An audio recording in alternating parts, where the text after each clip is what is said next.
अस्सलाम वालेकुम। आज का हमारा टॉपिक है एसिड रेन। आज के लेक्चर में हम एसिड रेन के बारे में पढ़ेंगे। एसिड रेन एयर पोल्यूशन का टॉपिक है।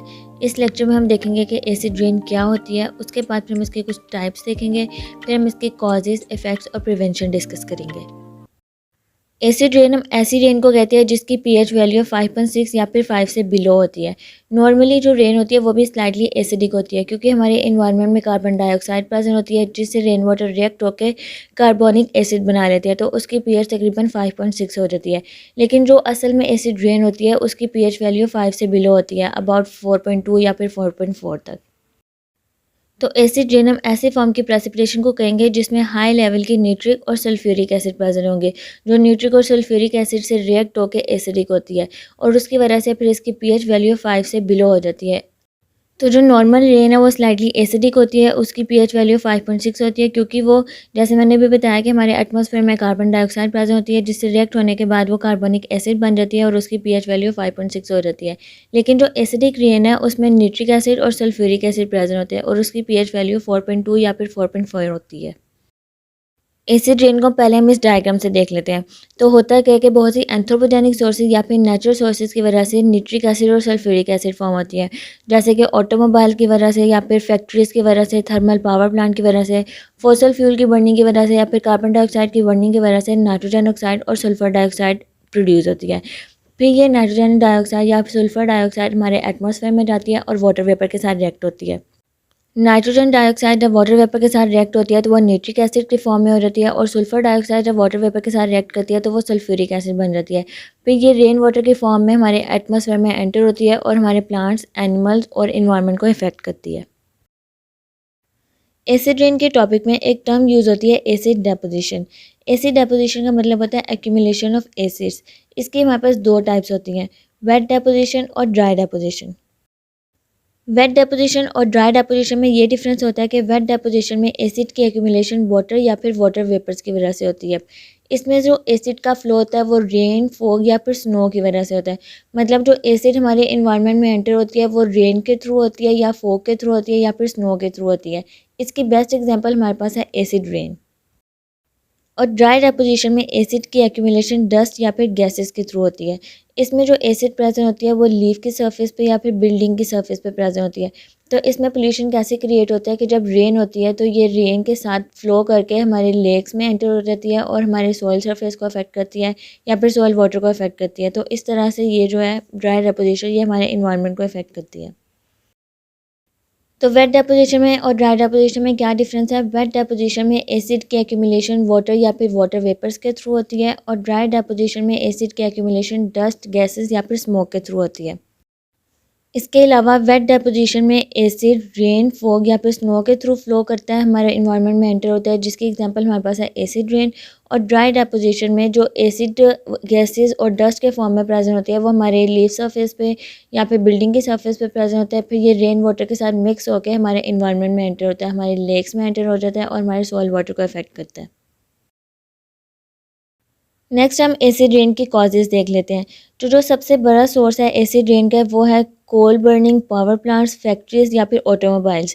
ऑटोमोबाइल्स में से जो हम डीजल और फ्यूल वगैरह बर्न करते हैं, फैक्ट्रीज़ में से जो पोल्यूशन क्रिएट हो रहा होता है, और उसके बाद पावर प्लांट में जो हम कोल की बर्निंग और फॉसल फ्यूल की बर्निंग कर रहे होते हैं। तो होता क्या है कि जब ह्यूमन फॉसल फ्यूल को बर्न करते हैं तो उसकी वजह से सल्फर डाइऑक्साइड और नाइट्रोजन ऑक्साइड हमारे एटमॉस्फेयर में एंटर होते हैं। फिर जब ये पोल्यूटेंट्स वाटर या फिर ऑक्सीजन के साथ रिएक्ट करते हैं तो वो सल्फ्यूरिक एसिड और नाइट्रिक एसिड बन जाते हैं। फिर जब इन क्लाउड से रेन होती है तो वो वीक एसिड के फॉर्म में होती है और उसकी वजह से फिर हम इसको एसिड रेन कहते हैं।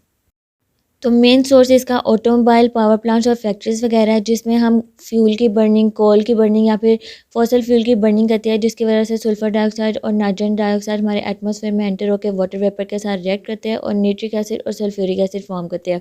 फिर ये एसिड रेन के फॉर्म में हमारे इन्वायरमेंट में एंटर होकर हमारे इन्वायरमेंट को इफेक्ट करते हैं।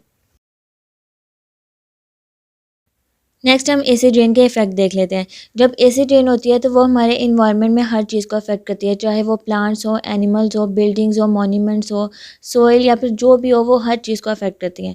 तो प्लांट्स में इसका क्या इफ़ेक्ट होता है कि जब एसिड रेन हमारी प्लांट्स पे पड़ती हैं तो उससे क्या होता है कि जो वो प्लांट की ग्रोथ है उसको इफ़ेक्ट करती है।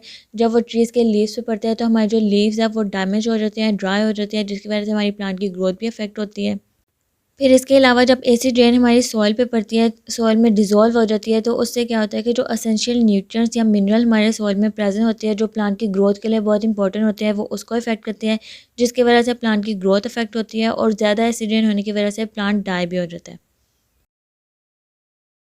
अब जैसे इस डायग्राम में कार्स और ऑटोमोबाइल्स की वजह से एसिड रेन प्रोड्यूस हो रही है, वो एसिड रेन जब हमारे एग्रीकल्चर में पड़ रही है तो उसकी वजह से हमारे क्रॉप्स डैमेज हो रही है और हमारी प्लांट की ग्रोथ में भी डिफ़िकल्टीज़ हो रही है।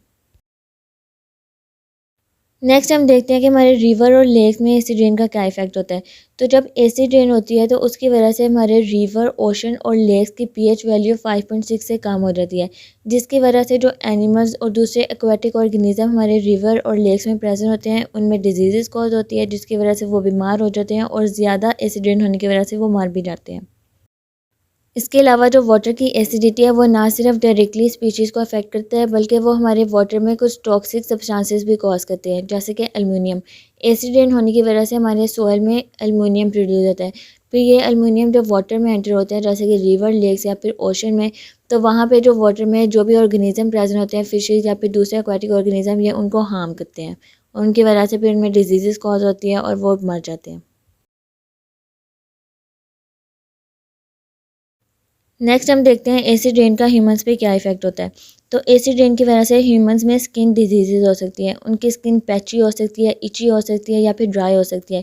ज़्यादा एसिड रेन की वजह से स्किन कैंसर भी हो सकता है। इसके अलावा थ्रोट इरिटेशन हो सकती है, इरिटेशन इन आइज़, आइज़ हमारी रेड हो सकती है या फिर वाटरी हो जाती है।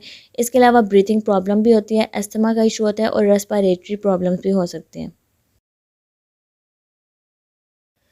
फिर इसके बाद एसिड रेन हमारी बिल्डिंग्स को भी बहुत ज़्यादा इफेक्ट कर रहा है। उसके जो स्ट्रक्चर मटेरियल है, जैसे कि मार्बल और लाइमस्टोन, वो भी एसिड रेन की वजह से डैमेज हो रहे हैं और जो मॉन्यूमेंट्स हैं उसमें डिसकलरेशन हो रही है। इसके एग्जांपल में हमारे पास है ताजमहल। ताजमहल के करीब में एक मथुरा ऑयल रिफाइनरी है, जिसमें से नाइट्रोजन डाइऑक्साइड और सल्फर डाइऑक्साइड रिलीज़ हो रही है और उसके रिलीज़ होने की वजह से एसिड रेन होती है। और फिर एसिड रेन जो सी है वो ताजमहल पे पड़ती है, जिसकी वजह से जो ताजमहल है वो उसमें भी डिसकलरेशन हो रही है और उसकी भी जो बिल्डिंग है वो ख़राब हो रही है। जैसे कि इस डायग्राम में ये जो ताजमहल है ये पहले था जब इसकी कंस्ट्रक्शन की गई थी, और ये ताजमहल एसिड रेन की वजह से इसमें डिसकलरेशन हो गया और इसका जो मटेरियल है वो ख़राब हो गया। लास्ट पे हम एसिड रेन की प्रिवेंशन देख लेते हैं।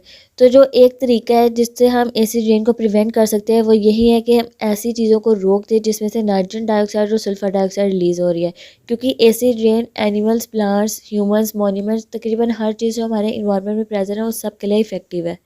तो एक रिस्पॉन्सिबल सिटीज़न होने के नाते ये हमारा फ़र्ज़ है कि हम ऐसी इंडस्ट्रीज़ को या फिर ऐसी फैक्ट्रीज़ को या फिर ऑटोमोबाइल्स में से जिसमें से नाइट्रोजन डाइऑक्साइड और सल्फर डाइऑक्साइड रिलीज़ हो रही है उसको रोक दे, क्योंकि यही एक सल्यूशन है एसिड रेन को रोकने का।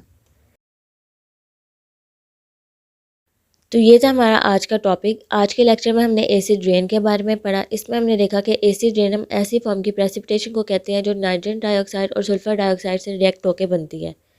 और जो एसिड रेन की पीएच वैल्यू होती है वो 5 से बिलो होती है, तकरीबन 4.2 या 4.4 तक। फिर हमने एसिड रेन को डायग्राम से समझा कि जब ऑटोमोबाइल फैक्ट्री या फिर इंडस्ट्री में से नाइट्रोजन डाइऑक्साइड और सल्फर डाइऑक्साइड निकलती है तो वो हमारे एटमॉस्फेयर में चल जाती है और वहाँ पे जो वाटर और ऑक्सीजन होते हैं उसके साथ वो रिएक्ट होकर नाइट्रिक एसिड और सल्फ्यूरिक एसिड बना देती है। फिर जब रेनफॉल होती है तो ये एसिडिक रेन हमारे इन्वायरमेंट में प्रेजेंट हर चीज़ को इफेक्ट करती है। फिर हमने एसिड डेपोजिशन के बारे में पढ़ा। इसमें हमने देखा कि एसिड डेपोजिशन हम एक्यूमुलेशन ऑफ एसिड को कहते हैं। इसके अलावा हमने इसकी दो टाइप्स देखी, वेट डेपोजिशन और ड्राई डेपोजिशन। वेट डेपोजिशन हम ऐसी एसिड की एक्यूमुलेशन को कहते हैं जो वाटर या वाटर वेपर्स के फॉर्म में होती है, रेन, स्नो या फॉग के फॉर्म में। इसके अलावा जो ड्राई डेपोजिशन होती है वो गैसेस, स्मोक और डस्ट के फॉर्म में होती है। फिर फर्दर हमने इसके कॉजेज़ देख लिए कि ये फॉसिल फ्यूल और कोयल की बर्निंग की वजह से होती है। इसके अलावा डीजल और फ्यूल की बर्निंग की वजह से होती है। इसके अलावा ये इंडस्ट्रीज़, फैक्ट्रीज़, ऑटोमोबाइल और पावर प्लांट वगैरह से रिलीज़ होती है और हमारे इन्वायरमेंट को इफ़ेक्ट करती है। फिर हमने एसिड रेन के कुछ इफ़ेक्ट्स देखे कि ये हमारे इन्वायरमेंट को किस तरह से इफ़ेक्ट करता है। प्लांट्स में ये लीव्स को डैमेज कर देता है जिसकी वजह से प्लांट की ग्रोथ इफेक्ट होती है। इसके अलावा ये सॉइल में प्रेजेंट एसेंशियल न्यूट्रिएंट्स और मिनरल्स को भी इफेक्ट करता है। फिर ह्यूमंस में ये आई इरिटेशन कर सकता है, लंग इरिटेशन और रेस्पिरेटरी प्रॉब्लम, ब्रीथिंग प्रॉब्लम। इसके अलावा स्किन इरिटेशन और स्किन कैंसर वगैरह भी कॉज कर सकता है। रिवर और लेक्स में एसिड रेन की वजह से टॉक्सिक सब्सटेंसेस प्रोड्यूस होती है जैसे कि एल्युमिनियम, जिसकी वजह से वाटर में प्रेजेंट हर ऑर्गेनिज्म को इफेक्ट होता है। तो ये था हमारा आज का टॉपिक। आज का टॉपिक बहुत इजी था और बहुत इंपॉर्टेंट है। ऑलमोस्ट हर पास पेपर में एसिड रेन का टॉपिक आया हुआ है, इसलिए आपने इस टॉपिक को अच्छे से प्रिपेयर करना है और अपने क्लास वालों के साथ भी मेरी वीडियो शेयर करनी है। इसके अलावा आज के लेक्चर से रिलेटेड अगर आपको कोई भी क्वेश्चन पूछना है तो आप मेरे कमेंट बॉक्स में पूछ सकते हैं, और अगर आप कोई और टॉपिक समझना चाहते हैं तो वो भी आप मेरे कमेंट बॉक्स में बता दें, और मेरे चैनल को सब्सक्राइब कर दें और मेरी वीडियो को लाइक कर दें। Thank you.